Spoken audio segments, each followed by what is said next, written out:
Hello friends, നമസ്കാരം. ധ്രുവ ചാനലിലോട്ട് എല്ലാവർക്കും സ്വാഗതം. എന്റെ പേര് ആശ വിനീത്. ഇന്ന് ഞാനിവിടെ കാണിക്കാൻ പോകുന്നത് വാഴപ്പിണ്ടിയും മുതിരയും വച്ചിട്ടുള്ള ഒരു വിഭവമാണ്. അതെന്താന്ന് നമുക്ക് വീഡിയോ കാണാം. അവസാനം വരെ എല്ലാവരും കാണുക.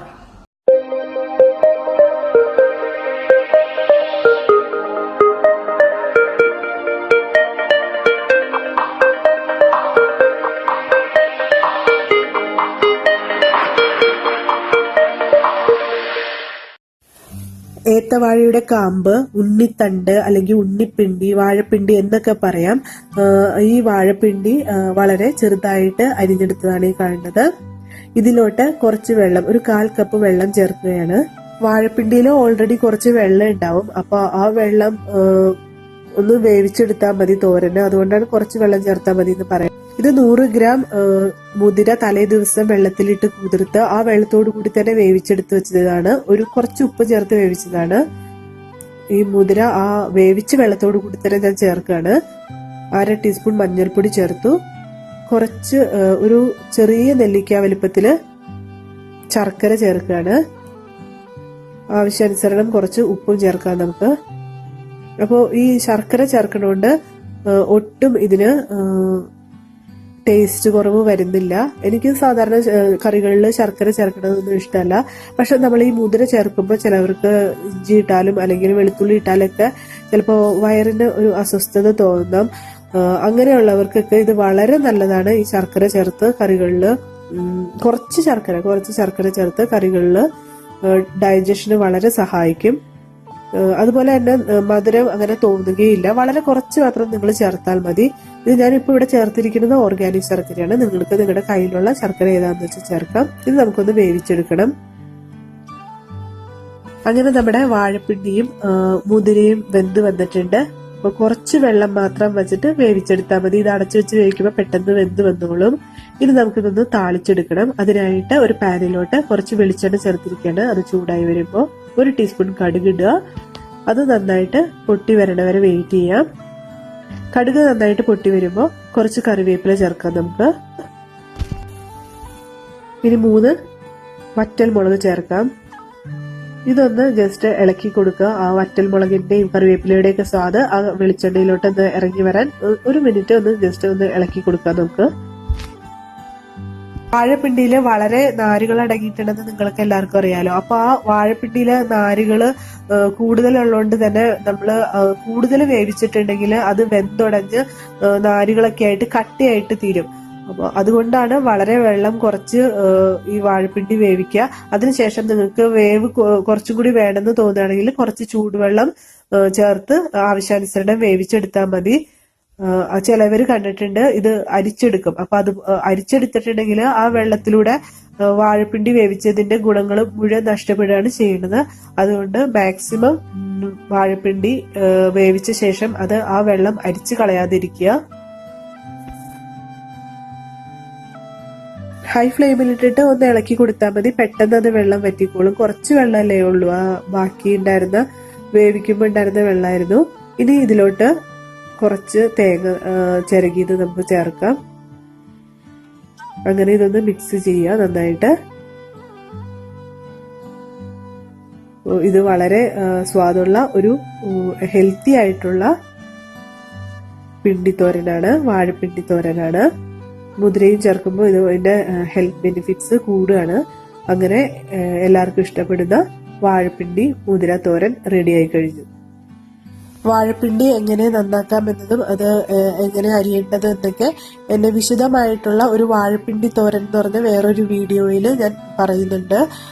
ആ വീഡിയോ ഇതുവരെ കാണാത്തവർക്കായിട്ട് താഴെ ഡിസ്ക്രിപ്ഷൻ ബോക്സിൽ ആ വീഡിയോയുടെ ലിങ്ക് കൂടി ഞാൻ ചേർക്കുന്നുണ്ട്. അപ്പൊ എല്ലാവരും അതുകൂടി കാണുക.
എല്ലാരും വീഡിയോ കണ്ടുല്ലോ, ഇഷ്ടമായെങ്കിൽ ലൈക്ക് ചെയ്യുക, അതുപോലെ തന്നെ ഫ്രണ്ട്സിനൊക്കെ ഷെയർ ചെയ്യുക.